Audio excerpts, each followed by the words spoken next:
Pernah kepikiran nggak sih kalau ada cara jenius buat bikin rumah kita jadi lebih sejuk dan sehat tanpa harus nyalain AC terus-terusan?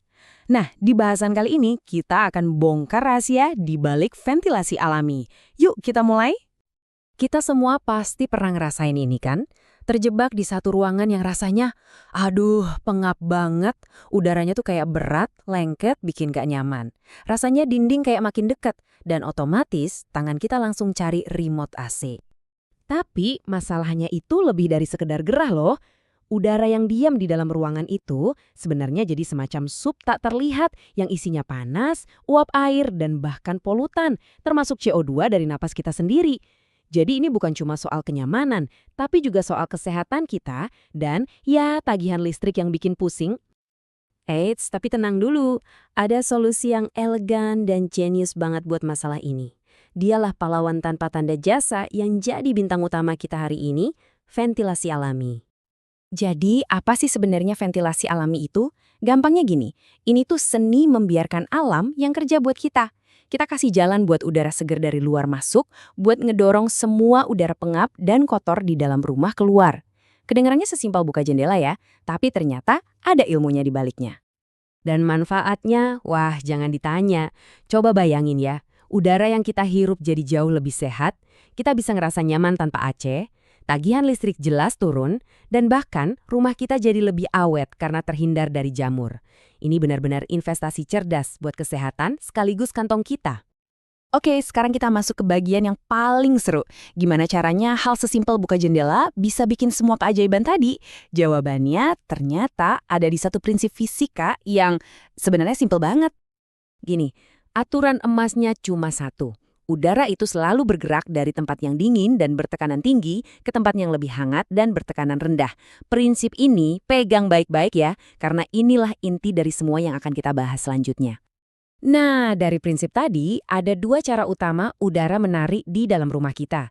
Yang pertama, secara horizontal, itu loh angin sepoi-sepoi yang kita rasain pas buka dua jendela yang berseberangan. Ini namanya ventilasi silang. Yang kedua, secara vertikal.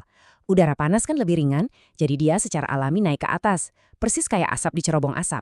Nah, ini yang kita sebut stack effect atau efek cerobong. Nah, sekarang gimana cara aplikasinya? Yuk kita terjemahin teori ini jadi aksi nyata. Ini ada beberapa strategi cerdas biar rumah Anda bisa bernafas lebih lega. Sambil dengerin, coba deh bayangin gimana cara nerapinnya di rumah Anda sendiri. Kita bisa bagi jadi 4 rencana cerdas. Pertama, gunakan jendela secara pintar buat bikin jalan tol buat angin.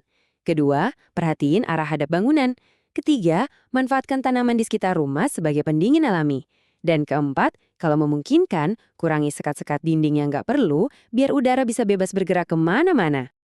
Tapi pertanyaannya, gimana kalau ruangan kita cuma punya satu sisi dinding luar?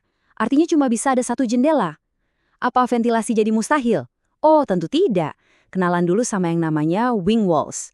Anggap aja ini kayak tangan yang kita keluarin dari jendela mobil pas lagi jalan, buat nangkep dan ngarahin angin. Dinding kecil ini cerdik banget. Dia bikin zona tekanan yang beda dan maksa angin buat belok masuk ke dalam ruangan. Keren kan?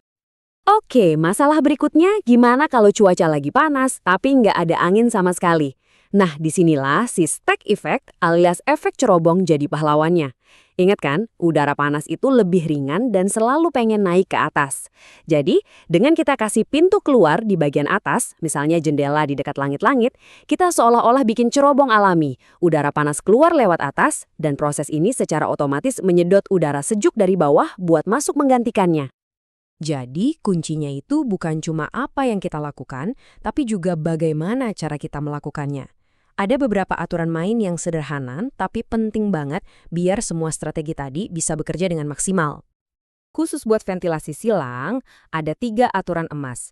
Yang pertama, total luas semua lubang ventilasi itu minimal harus 5% dari luas lantai ruangan. Yang kedua, jumlah udara yang masuk harus seimbang sama yang keluar. Dan yang ketiga, ini penting banget, pastiin udara yang masuk itu udara segar ya. Jangan sampai ngambil udara dari dapur atau kamar mandi. Nah, ini dia visualisasi kenapa aturan kedua tadi itu penting banget. Kalau nggak ada jalan keluar, udara segar yang masuk bakal mental lagi. Kayak buntu gitu. Tapi kalau ada jalan masuk dan jalan keluar yang jelas, Kita berhasil menciptakan semacam sungai udara yang mengalir lancar melintasi seluruh ruangan. Posisi lubang ventilasi juga ngaruh banget loh. Coba deh perhatikan, kalau lubang masuknya ketinggian, sementara lubang keluarnya kerendahan, udara segernya cuma lewat di atas kepala kita aja. Kita yang di bawah tetap aja ngerasa gerah. Sekarang bandingkan sama yang penempatannya baik.